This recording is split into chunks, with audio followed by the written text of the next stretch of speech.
Okay, let's continue that. The previous video ended unsuspectingly. Technical difficulties. I was talking about the fitting of windows on curved surfaces, even on flat, but very particularly getting these Airfix windows to fit flush with the surface. So I did it on the side ones. A little bit difficult to see there. I did not do it on the top one, so my top one is not flush. And this is, bottom one is, yeah, I think bottom one is okay. Now you'll notice bottom one is not, it is very clear, not sanded. Those ones are sanded, which means I was able to get them slightly above surface and then just sand them enough to be very nice and flush. And as I did say in a previous video, you don't need to be worried about getting the window clear again, because that clear floor wax will easily do that. It's more important to get it flush initially, and when you're sanding it with 1200 just to get that final flush feel. The front windows, same thing, that the contact surface all around there must fit very nice and flush with the shape of the nose, and that might mean some sanding up front before you've even glued it into place. Some of them really don't fit that well. Side windows, they often fit into position but are recessed. Airfix didn't get that right 90% of the time, which means that you have to thin the inside of the fuselage. You have to sand or grind it down a little bit and fit your windows in until they are slightly, almost just slightly outside of the fuselage surface. And if you don't want to damage your detail on the fuselage, then you do need to sand them individually down before fitting them. Now on this one, you will notice that there's a little bit of an appearance of a round reflection on the inside of each of those windows. And that's because I'm sure if you've built any old Airfix kit, you will know that that thick plastic then sinks as it cools. It's not the easiest to show you on there.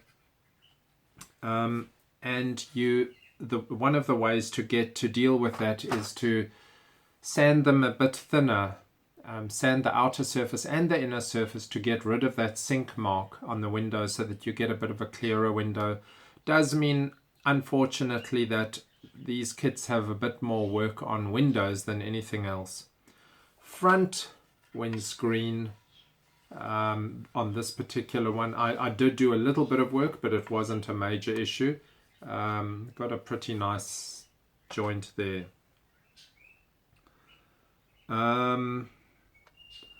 The reason that the Blenheim doesn't have its canopy on is the masking, and I can't remember. There was something else I wanted to do on there. Of course, you know that the turrets and things all have such a thick plastic that it looks a bit odd, but you know, if you're doing out the box builds, well, so be it. That's just the way it is. Very, very nice kit, this old Airfix Blenheim, but very difficult on the front windscreens. This one again has that, you've got to get that nice and flush over there.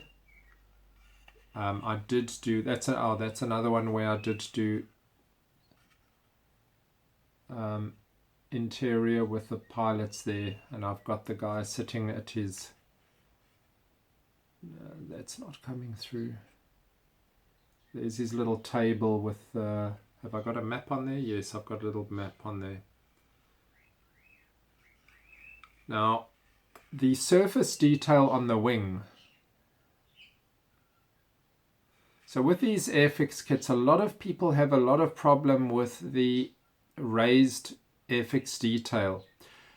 But if you lightly sand it so that you're just getting rid of the excess raised part of it, but you can still keep, so this is a perfectly flat wing, and yet I've got all of the detail, which means on an Airfix kit you can get it up to the quality of more recent kits, meaning that it has all of its surface detail, but it's not raised and annoying. So a light sanding so that you're not removing all of it, keep some of it. So that's what will happen on this one. On the tip areas, for experimentation purposes, since I'm often doing partial experiments on these things, I have sanded it till there's next to nothing, and then on the inboard surfaces there's still the detail. And you'll see that the parts with the detail are just way more pleasing to the eye than that. I can use my little rivet wheel to run in some rivet lines over there, just so that it doesn't look that bad. Bottom surfaces are still there. So once this is painted, and I'll show you when I get to that, I will be doing a light sanding to remove that feel of all of those raised rivets. The Dauntless I had sanded possibly a little bit too much, but we'll see when I get to the sanding of that one. So the end result that you get with a lot of it is a visual effect where it's smooth, but you have all of your panel lines or rivets and everything.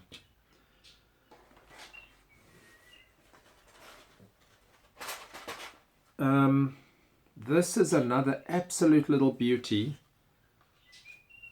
and such a tiny little kit. That little Piper Cherokee, which came in a little blister pack long ago, and I'm not sure if it came in a box more recently. A tiny little kit. I built one long ago and I gave that away, so I need to build this one. Actually, one of my all-time favorites. Fairly simple, but it does have a little bit of interior to do, and it's got a very nice decal sheet. And I suspect that even though this is so aged, I can probably use these decals without hassle.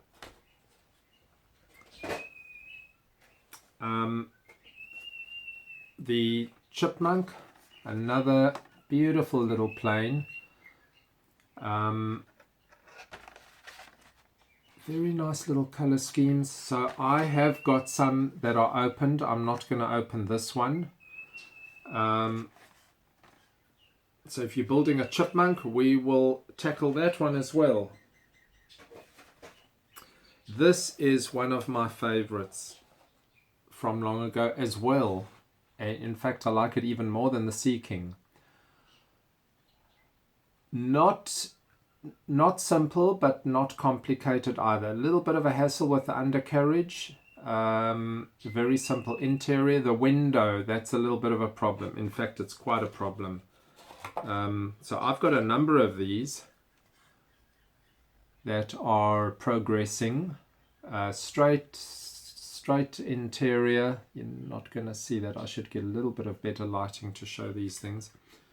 On this one, I have got the windows to be not recessed. They're in line, but I haven't sanded them, so that means you get that uneven finish there, which is not great. On this one,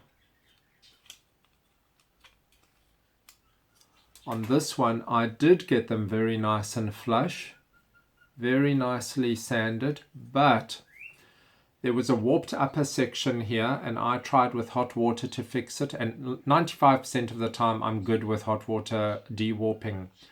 This time I mashed it, destroyed that, so that kit will be part of a scrapyard setting.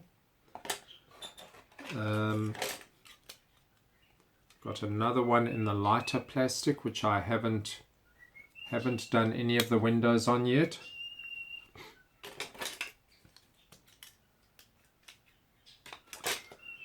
So if you want to build along on that one of my favorites, and I will be doing just that scheme. I really like that scheme.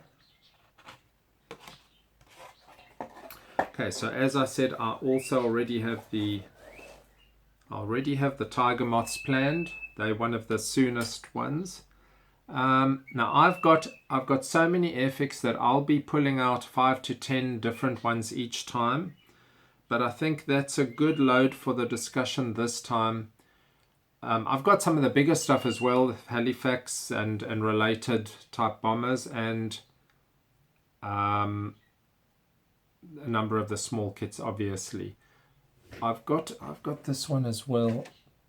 So this is my Buccaneer. Again, as Buccaneers go, this is not a good kit at all and very difficult to get right because of fuselage fit and everything. And I've tried to build this one. My goal with this one is just to achieve a nice fuselage build. There's numerous things that don't work very well, and one of them is that this outer wing panel is a whole thicker type of wing than that part, so you get a little bit of a step there. I'm going to live with that.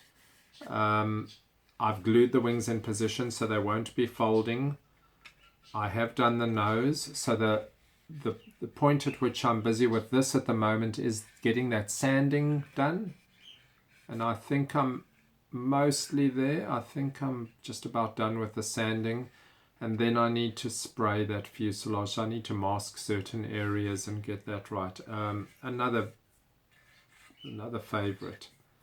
I had built this in the 70s. I think I finished the build not too bad. I remember it had the rotating bomb bay.